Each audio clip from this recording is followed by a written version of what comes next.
This is awesome. Manning Whitby is one smart student. When the university student was a youngster in grade 9, he started working on a device to detect nearby objects for the visually impaired. And now it's patent pending. So we are excited to have Manning with us this morning. Manning, thank you very much for joining us. With your incredible device, where do we want to begin to try and explain what you're doing and what you hope to accomplish? We will start with the collection system. Okay. Yeah. So what you see here is an array of sensors, a mix of ultrasonic, so sound, and LiDAR, which is light. And what this does is it measures the user's environment and then tries to communicate that to the user with this system. So this is the communication system, and the vibrations you see here work similar to, let's say, a three-dimensional backup camera. So the closer I walk to you guys, the more intense the vibrations will be. But not only does it give you information about depth, but also location. So because you guys are on the left of me, I'd feel the vibrations of you on the left, where because right on the right of me is empty space, there would be no vibrations. How did you come up with this? Because it is that car camera technology essentially put on what looks like an exoskeleton, a second skin. Exactly. Yeah. So I've been working on this since grade 9. I originally saw the idea of assistive technologies and wearable aids in grade 8. I was challenged with a science fair in grade 9, and me being very involved in the visually impaired community, I thought, why not take my engineering background and mix that with the science fair. Awesome. And that's what you came up with. Now, how does it work? How do you know when you're close to something? Is it vibrating more? Does it indicate? Does each one indicate where it is relative to you? Is that how it works? So the different algorithms that's currently patent pending is the vibrations they're like variable. So maybe 4 will go off to represent a zone down here, or a bigger object will represent more vibration modes. Yeah.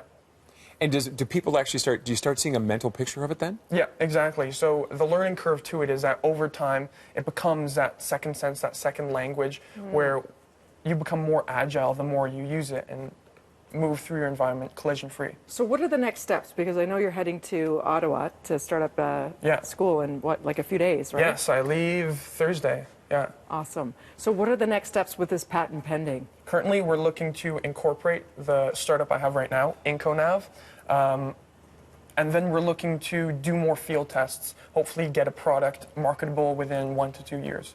And this is, we've got to give a shout out to our neighbors, Ryerson. Yeah. This is where the digital media zone, right, is where you were working on this all summer? Yeah. So the DMZ offers Canada's, I think, first student summer incubator program for high school students. And what that does is it brings the ideas and allows students to take them to reality.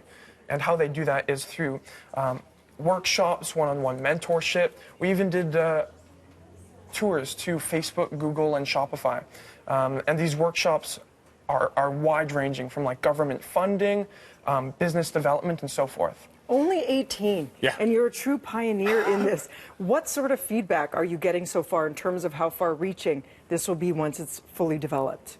A lot of the blind people who I've worked with are very optimistic to see the final product. However, what I've showed them so far is the communication system. The sensor system is tested on its own. What I look to do is combine both collection and communication.